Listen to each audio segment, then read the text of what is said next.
I was born in Buffalo. My dad was owned skating rinks and owned bars. And he was a very insecure guy, and he was an alcoholic. He used to get women for favors. So my dad, I'm not saying he was a pimp. I always say he's a pimp because that's how I look at it. My mom said the proper way to say this is that your dad used to get women, and he would exchange women for favors.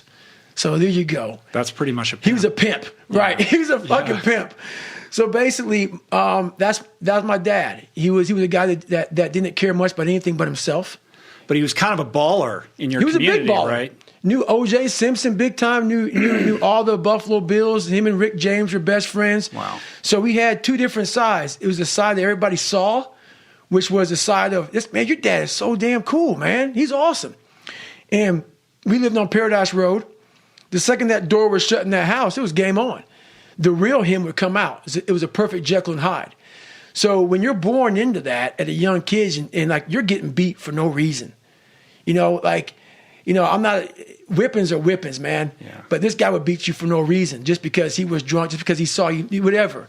It's like kind of like an Ike Turner character. Ike Turner probably on steroids. Right. So that's who he was, and he was a perfect person for psychological warfare. The beatings were horrible, but the mind torture was the worst. Mm-hmm. He got so deep in my head as a young kid, and that really fucks up your foundation. When you're born, man, there's some sensitive years in there, man, where your brain starts to develop and starts to give you self-esteem, courage, confidence, all those things. And my dad was stripping that away from everybody. And when you see your mom, the worst thing to do is when you see your mom getting beat senseless at a young kid. Mm-hmm. That shit scars you permanently. I mean, she was like a prisoner. She was a prisoner. Guy. And what you guys had to do to escape and get away from him is like insane. So she was 19 when she went there, and she was an innocent 19-year-old, and she came from a great family, and she met this man, and totally just it was brutal. It was very sadistic the way she was tortured by him, and the way my brother and myself were, and that broke me and my brother up. My brother loved my father a lot. He saw something very different than I saw, because whenever my mom and I would get beat, my brother, I'm not calling him a coward by any means. He handled it very different than I did. He would go in his room. He didn't want to see the beatings. I would protect my mother. So in that, I saw a lot more of the violence.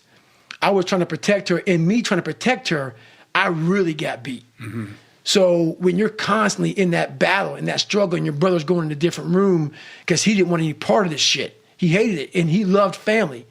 He loves family. And I became the person like, hey, man, I'm not about it. And you had to shoulder the responsibility, this idea within you that you were responsible for making sure that your mom would be safe. And that was hard for an 8-year-old kid, because when we moved to that small town of Brazil, Indiana, I had a learning disability. I was stuttering. I was battling so much shit that I never even told my mom about, because she was battling her own demons.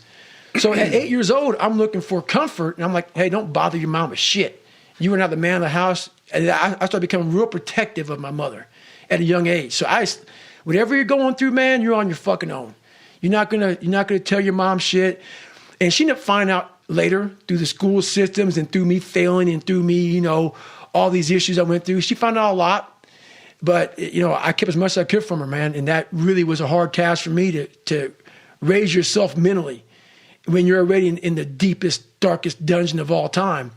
And I think that's where I started really creating myself. I had to really start creating a certain pattern, a certain process, a certain kind of indestructible toolbox to handle my life.